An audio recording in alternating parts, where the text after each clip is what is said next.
Good morning class. BA part third, paper first, पाश्चात्य प्रतिनिधि राजनीतिक विचारक, यूनिट फर्स्ट, प्लेटो। इससे पूर्व हमने प्लेटो के न्याय सिद्धांत, साम्यवाद का सिद्धांत, दार्शनिक राजा का सिद्धांत, इन सब पर चर्चा की थी। इन सभी विशेषताओं से युक्त है प्लेटो का आदर्श राज्य। आदर्श राज्य के बारे में जानने से पूर्व हम आदर्श राज्य का मतलब समझ लेते हैं कि एक राज्य के श्रेष्ठतम रूप या स्थिति की कल्पना कर लेना जिस तक हम पहुंचना चाहते हैं। तो हम इस विषय में यह देखेंगे कि प्लेटो ने एक राज्य को कैसा होना चाहिए, उसके श्रेष्ठतम रूप की कल्पना किस प्रकार की है जिस तक वो पहुंचना चाहता है। वेपर का यह एक कथन अपने आप में प्लेटो के आदर्श राज्य की विशेषताओं को समाहित किए हुए है कि उचित नेतृत्व, उचित सुरक्षा, उचित पोषण आदर्श राज्य के अपरिहार्य तत्व है। प्लेटो ने अपने ग्रंथ रिपब्लिक में आदर्श राज्य का चित्रण किया है। आदर्श राज्य के रूप में एक ऐसे श्रेष्ठ राज्य का चित्रण किया है जो समस्त प्रकार के विकारों एवं विकृतियों से रहित हो।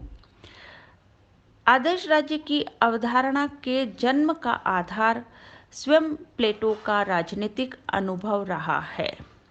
वो यूनानी नगर राज्यों की समस्त कमजोरियों से मुक्त एक राज्य की कल्पना करता है और वो है प्लेटो का आदर्श राज्य। प्लेटो पहला राज्यशास्त्री है जिसने मूल्य प्रधान राजनीति के महत्व को इतने सशक्त रूप में प्रस्तुत किया है। प्लेटो ने केवल इस बात पर विचार किया है कि आदर्श राज्य कैसा होना चाहिए, उसकी व्यवहारिकता को लेकर विचार नहीं किया है कि उसका विश्व में विद्यमान यथार्थ राज्यों से कोई संबंध है या नहीं। ये बात खुद प्लेटो जानता था। प्लेटो ने कहा, नगर राज्य शब्दों से बनाया गया है क्योंकि मेरा विचार है कि संसार में यह कहीं भी मौजूद नहीं है। जैसा कि नेटलशिप ने कहा है कि रिपब्लिक में प्लेटो अपने आदर्श को किंचित मात्र भी न्यून नहीं करता, उसे केवल इस बात से संतोष है कि वह राज्य को एक आदर्श के रूप में प्रदर्शित कर रहा है। काल्पनिक एवं अव्यवहारिक होने के बावजूद भी प्लेटो के आदर्श राज्य व्यवस्था में ऐसे राजनीतिक एवं नैतिक मूल्य है जो प्लेटो के बाद के यानी भविष्य के राजनीतिक चिंतकों के लिए प्रेरणा स्रोत के रूप में कहे जा सकते हैं। तो अब हम देखते हैं प्लेटो के आदर्श राज्य की विशेषताएं। पहली विशेषता है दार्शनिक वर्ग का शासन। प्लेटो आदर्श राज्य के शासन का अधिकार ऐसे दार्शनिक वर्ग को सौंपता है जिसका प्रधान गुण विवेक है। विवेकशील होने के कारण वह किसी लोभ या मोह से विचलित नहीं होता। वह सदा राज्य के हितों की पूर्ति करना अपना कर्तव्य समझता है। वह सत्य का अनवरत अन्वेषक होता है। प्लेटो दार्शनिक वर्ग के महत्व को बताते हुए कहता है कि जब तक दार्शनिक शासक नहीं बन जाते अथवा विश्व के राजाओं तथा युवराजों में दर्शन की भावना व शक्ति नहीं आ जाती है, नगरों की बुराइयां दूर नहीं हो सकती। इस प्रकार प्लेटो के दार्शनिक शासक वर्ग पर किसी प्रकार के नियंत्रण की जरूरत नहीं है, उसमें श्रेष्ठ आत्मा के सभी गुण विद्यमान है। नेक्स्ट है नागरिकों के 3 वर्ग। मानव आत्मा के 3 गुणों विवेक, साहस व वासना के आधार पर आदर्श राज्य के समस्त नागरिकों को 3 वर्गों में विभाजित किया गया है। शासक वर्ग, सैनिक वर्ग, उत्पादक वर्ग। ये वर्ग अपना अपना निश्चित कार्य करते हैं। दार्शनिक वर्ग राज्य के शासन संबंधी कार्य करता है। सैनिक वर्ग राज्य की सुरक्षा से संबंधित कार्य करता है। उत्पादक वर्ग श्रमिकों, कृषकों, पशुपालकों आदि के उपवर्गों में विभाजित होकर उत्पादन संबंधी कार्यों में लगा हुआ है। वह राज्य के आर्थिक कार्यों को करता है। आदर्श राज्य में सर्वोच्च स्थान दार्शनिक वर्ग को प्राप्त है जो अपने विवेक के अनुसार अन्य दो वर्गों पर नियंत्रण रखता है। नेक्स्ट है कार्य संबंधी विशेषीकरण का सिद्धांत। प्लेटो के आदर्श राज्य में कार्य संबंधी विशेषीकरण का सिद्धांत लागू है। प्लेटो का विचार है कि प्रत्येक नागरिक में विभिन्न कार्यों को करने के लिए पूर्ण योग्यता और दक्षता नहीं पाई जाती है। इसलिए एक आदर्श राज्य की स्थापना तभी हो सकती है जब प्रत्येक नागरिक केवल उस एक ही कार्य को करे जिसके लिए कि वह सर्वाधिक उपयुक्त है, योग्य है। आदर्श राज्य में प्रत्येक नागरिक का वर्ग उसकी आत्मा के प्रधान गुण के अनुसार निश्चित किया जाता है और प्रत्येक नागरिक के लिए यही उचित है कि वह केवल अपने वर्ग से संबंधित कार्य ही करे। जब कोई नागरिक केवल अपने वर्ग से संबंधित कार्यों को ही करता रहेगा तो उसे उस कार्य में विशेष योग्यता, कुशलता, दक्षता निश्चित रूप से प्राप्त होगी और यह कार्य विशेषीकरण का सिद्धांत है। नेक्स्ट विशेषता है न्याय व्यवस्था की स्थापना। प्लेटो का आदर्श राज्य न्याय पर आधारित है। इसमें प्रत्येक उस कार्य को करता है जो उसके लिए उपयुक्त है। मानवीय श्रेष्ठता और कुशलता में अभिवृद्धि तभी होती है जब व्यक्ति अपने को जाने, अपनी मानसिक शक्तियों को समझे और उस गुण का अनुसरण करे जिसकी उसमें प्रधानता है। इस प्रकार प्रत्येक व्यक्ति द्वारा अपने कर्तव्यों का पालन करना ही न्याय है। प्लेटो के अनुसार नागरिकों में कर्तव्य भावना ही राज्य का न्याय सिद्धांत है। यही राज्य की एकता का आधार है। नेक्स्ट जो विशेषता है राज्य द्वारा नियंत्रित शिक्षा। तत्कालीन यूनानी नगर राज्यों के पतन का प्रमुख कारण अज्ञान को मानते हुए प्लेटो ने आदर्श राज्य की स्थापना के लिए शिक्षा को एक सशक्त सकारात्मक साधन के रूप में स्वीकारा है। आदर्श राज्य में शिक्षा राज्य द्वारा संचालित, नियंत्रित और अनिवार्य है। प्लेटो ने माना कि शिक्षा ऐसा महत्वपूर्ण साधन है जिसके द्वारा प्रत्येक नागरिक की मूल प्रवृत्ति क्या है यह जाना जाता है और उसके अनुसार ही उसे आवश्यक प्रशिक्षण दिया जाता है। शिक्षा ही प्रत्येक नागरिक को कर्तव्य पालन की प्रेरणा देती है, उसे सद्गुणी बनाती है, कार्य के प्रति योग्य और कुशल बनाती है। इस प्रकार शिक्षा बौद्धिक रोग के लिए बौद्धिक उपचार है, न्याय सिद्धांत की सिद्धि का साधन है। नेक्स्ट विशेषता है आदर्श राज्य में साम्यवाद की व्यवस्था।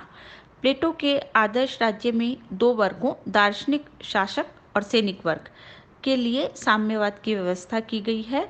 व्यक्तिगत संपत्ति और परिवार को दो ऐसी बाधाएं मानता है प्लेटो जो शासकों को अनैतिक और स्वार्थी बनाती है। साम्यवाद की व्यवस्था द्वारा प्लेटो आर्थिक और राजनीतिक सत्ताओं का एकीकरण रोकना चाहता था ताकि राज्य में एकता और सामंजस्य बना रहे और जो अभिभावक वर्ग है वो अपने निर्धारित दायित्वों का पूरी ईमानदारी और कुशलता के साथ, एकाग्रता के साथ, समर्पित भाव से निर्वहन कर सके। नेक्स्ट विशेषता है कला और साहित्य पर नियंत्रण। प्लेटो के आदर्श राज्य का उद्देश्य नागरिकों में सद्गुणों का विकास करना है और इसीलिए प्लेटो ने ऐसे साहित्य पर प्रतिबंध का समर्थन किया जो नैतिकता व सदाचार के प्रतिकूल हो। प्लेटो का मानना है कि केवल श्रेष्ठ साहित्य और कलाएं ही प्रकाश में आनी चाहिए जो कि नागरिकों के सद्गुणों के विकास में सहायक हो। नेक्स्ट है स्त्री व पुरुषों को समान अधिकार। आदर्श राज्य में स्त्री पुरुष की समानता है। प्लेटो स्त्री पुरुष की योग्यताओं और क्षमताओं में कोई अंतर नहीं करता। स्त्रियों को भी पुरुषों के समान सार्वजनिक जीवन में भाग लेने का अधिकार होना चाहिए, इस बात का समर्थन करता है। अगला है सर्वाधिकारवादी राज्य। प्लेटो का आदर्श राज्य अपनी प्रकृति से सर्वाधिकारवादी राज्य है क्योंकि वह जीवन के सभी क्षेत्रों से संबंध रखता है। प्लेटो की धारणा है कि राज्य में ही व्यक्ति अपने व्यक्तित्व की पूर्णता को प्राप्त कर सकता है। अब हम देखते हैं प्लेटो के आदर्श राज्य की योजना के दोष। इन प्रमुख आधारों पर प्लेटो के आदर्श राज्य की आलोचना की जाती है। पहला है व्यक्तिक स्वतंत्रता का हनन। प्लेटो के आदर्श राज्य की योजना व्यक्ति के संपूर्ण जीवन को राज्य के अधीन कर देती है। वह अपने जीवन से संबंधित निर्णय लेने के लिए स्वतंत्र नहीं है। इससे निर्णय की स्वतंत्रता का अंत होता है और व्यक्तित्व कुंठित हो जाता है। प्लेटो का आदर्श राज्य एक सर्वाधिकारवादी राज्य है और यह मानवीय स्वतंत्रता के हित की दृष्टि से उचित नहीं कहा जा सकता। नेक्स्ट पॉइंट है कार्यात्मक विशेषीकरण की पद्धति अनुचित। प्लेटो के आदर्श राज्य में कार्यात्मक विशेषीकरण का सिद्धांत लागू है, जिसके अनुसार एक व्यक्ति के लिए एक कार्य का सिद्धांत स्वीकारा गया है और प्रत्येक व्यक्ति अपने वर्ग से संबंधित कार्य को ही करता है। तो इस सिद्धांत के अनुसार मानवीय व्यक्तित्व का एक विशेष पक्ष विकसित हो पाता है। संपूर्ण व्यक्तित्व के विकास का अवसर नहीं मिलता। राज्य परस्पर विरोधी हित वाले 3 वर्गों में विभाजित हो जाता है, जिससे राज्य की एकता को खतरा उत्पन्न हो जाता है। नेक्स्ट पॉइंट है व्यक्ति और राज्य की समानता को अत्यधिक महत्व।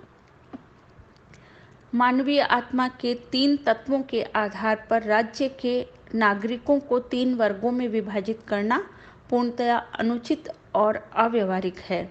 प्लेटो ने राज्य को एक वृहत व्यक्ति मानकर एक ऐसे राज्य की स्थापना की है जो स्वयं में साध्य है और व्यक्ति की स्वतंत्रता का अंत कर देता है। नेक्स्ट है उत्पादक वर्ग की पूर्ण उपेक्षा। प्लेटोवादी आदर्श राज्य में अन्य दोनों वर्गों के समान उत्पादक वर्ग के लिए न तो विशेष शिक्षा की व्यवस्था है और न ही सामाजिक ढांचे में उनको कोई महत्वपूर्ण स्थिति प्रदान की गई है। उत्पादक वर्ग की इस तरह उपेक्षा कर देना नितांत अनुचित है। नेक्स्ट जो बिंदु है कि शासक वर्ग की निरंकुश सत्ता। प्लेटो के आदर्श राज्य में कानूनों एवं नियमों का पूर्ण अभाव है। समस्त शक्तियां दार्शनिकों को सौंप दी गई है। अभिभावकों पर कोई कानूनी या संवैधानिक बंधन नहीं है। उन पर जो नियंत्रण है वह है स्वनियंत्रण और आत्म संयम। प्लेटो ने हालांकि शिक्षा के द्वारा उनका चरित्र निर्माण की बात कही है, परंतु सामान्यतः यही देखा जाता है कि असीमित शक्ति प्राप्त होने पर मानवीय स्वभाव में दोष आ जाना स्वाभाविक है। नेक्स्ट पॉइंट है साम्यवादी व्यवस्था की आलोचना। प्लेटो ने आदर्श राज्य में अभिभावक वर्ग के लिए साम्यवाद की व्यवस्था को स्वीकारा है, जो मानव मनोविज्ञान के एकदम विपरीत है। यह व्यवस्था बिल्कुल अव्यवहारिक है। इस तरह की व्यवस्था को अपनाने से अनेक प्रकार के दोष उत्पन्न होने की आशंका है। प्लेटो ने स्वयं रिपब्लिक की इस योजना को त्याग कर अपने अगले ग्रंथ लोज में स्थायी विवाह और निजी परिवार की व्यवस्था को स्वीकृति प्रदान की है। नेक्स्ट पॉइंट है न्याय सिद्धांत दोषपूर्ण है। आदर्श राज्य का केंद्रीय तत्व है न्याय सिद्धांत। प्लेटो का न्याय सिद्धांत अपनी प्रकृति से एक नैतिक सिद्धांत मात्र है, जो व्यक्ति को के लिए केवल कर्तव्य निर्धारित करता है और उसके अधिकार और स्वतंत्रताओं की पूर्ण उपेक्षा करता है। आज राजनीति के क्षेत्र में कानूनी न्याय सिद्धांत की आवश्यकता है, उसे लागू किया जाना चाहिए। बार्कर का कहना है प्लेटो का न्याय सिद्धांत वास्तव में न्याय नहीं है, यह मनुष्यों को केवल अपने कर्तव्यों तक सीमित रखने वाली भावना मात्र है, कोई ठोस कानून नहीं। लास्ट पॉइंट है शासन के आवश्यक आवश्यक तत्वों की उपेक्षा। प्लेटो के आदर्श राज्य में कानून, न्यायालयों का प्रबंध, अपराधियों को दंड, राज पदाधिकारियों की नियुक्ति आदि की कोई व्यवस्था नहीं की गई है। कानून की उपेक्षा कर अभिभावकों की श्रेष्ठता और निष्पक्षता पर पूर्ण विश्वास कर लेना उचित नहीं कहा जा सकता। निष्कर्ष रूप से हम कह सकते हैं कि प्लेटो का आदर्श राज्य सिद्धांत की दृष्टि से एक श्रेष्ठ अवधारणा है, परंतु व्यावहारिकता के धरातल पर इसकी प्राप्ति असंभव सी लगती है। प्लेटो ने आदर्श राज्य के रूप में एक श्रेष्ठ राज्य का चित्रण किया है। प्लेटो पहला राजनीतिक चिंतक है जिसने मूल्य प्रधान राजनीति के महत्व को इतने सशक्त रूप में प्रस्तुत किया है। इसे प्लेटो की काल्पनिक अवधारणा माना जा सकता है, परंतु फिर भी प्लेटो की आदर्श राज्य व्यवस्था में ऐसे राजनीतिक और नैतिक मूल्य मौजूद है जो कि प्लेटो के बाद के अनेक राजनीतिक विचारकों के लिए प्रेरणा स्रोत के रूप में है। प्लेटो के आदर्श राज्य के आदर्श होने में ही महत्व है। प्लेटो यह बताता है कि राज्य को कैसा होना चाहिए।